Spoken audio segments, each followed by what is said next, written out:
पवार. एक उसळली ठिंगी लाख पेटल्या मशाली, एक उसळली ठिंगी लाख पेटल्या मशाली, स्वराज्याच्या संकल्पाची सोनेरी पहाट झाली, स्वराज्याच्या संकल्पाची सोनेरी पहाट झाली. आदिशक्ती तुळजाभवानी या आदिशक्ती आदिमायेचे वात्सल्य, मांगल्य आणि पावित्र्य माणसाच्या जन्माला घेऊन येणाऱ्या राष्ट्रमाता राजमाता जिजाऊ माँसाहेब, अवघ्या हिंदुस्थानाचे आराध्य दैवत छत्रपती शिवाजी महाराज आणि महाराष्ट्रातील माणसाला कसं लढायचं हे शिकवणारे छत्रपती संभाजी महाराज यांना माझा मानाचा मुजरा, मानाचा मुजरा, मानाचा मुजरा. सन्माननीय व्यासपीठ आणि इथे उपस्थित असणाऱ्या सन्माननीय आदरणीय मान्यवरांना माझा नमस्कार. जिजाऊ माँसाहेबांचा जन्म 12 जानेवारी बुलढाणा जिल्ह्यातील सिंदखेड राजा येथे राजे रघुजीराव जाधव आणि म्हाळसाबाई यांच्या पोटी झाला. आपल्या कर्तृत्वान पित्याच्या पराक्रमाचे पोवाडे कानावर पडत होते.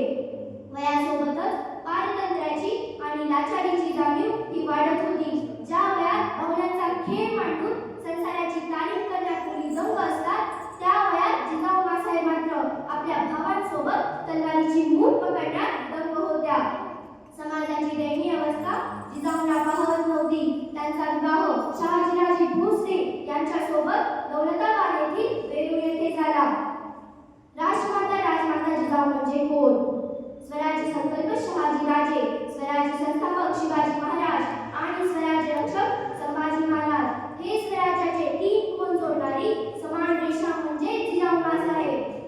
त्या छत्रपती शहाजीराजांसोबत त्याग आणि समर्पणाची मूर्तिमंत प्रतीक म्हणून उभ्या राहतात, तर छत्रपती शिवाजी महाराजांसोबत अखंड प्रेरणास्त्रोत म्हणून जिजाऊ माँसाहेब उभ्या राहतात. आणि छत्रपती संभाजी महाराजांच्या बाजूने जिजाऊ माँसाहेबांचा विचार केला जातो तेव्हा आजीची वात्सल्य मूर्ती, दुधापेक्षा साईचं जास्त आपण वाटणारी आजी आणि वात्सल्याचा कमंडलू घेऊन, वात्सल्याचा मंगल कलश घेऊन आदर्शाची वाट दाखवणारी आजी म्हणून जिजाऊ माँसाहेब उभ्या राहतात. राष्ट्रमाता राजमाता जिजाऊंनी स्वराज्य संस्कार कोणता दिला? तर अनेक राजे आले गेले, अनेकांची साम्राज्य उभी राहिली. ती साम्राज्य छत्रपती शिवाजी महाराजांच्या साम्राज्यापेक्षा कितीतरी पटीने मोठी होती. पण 350 वर्षांनंतरही जेव्हा छत्रपती शिवाजी महाराजांचे आणि छत्रपती संभाजी महाराजांचे नाव घेतल्यावर आजही प्रत्येकाची मान आदराने झुकते. यात फार महत्त्वाचे कारण म्हणजे राष्ट्रमाता राजमाता जिजाऊंनी दिलेले नैतिक अधिष्ठान, हिंदुत्वाचे संस्कार. नैतिक अधिष्ठानामुळे परस्त्रीला माता मानण्याची भावना मराठी मनात जागी झाली. जिजामाऊली गे तिला वंदनाही, तुझ्या प्रेरणेने दिशा मुक्तदाही, भयातून मुक्ती मिळाली जनांना, गुलामी कुणाला कुणाचीच नाही.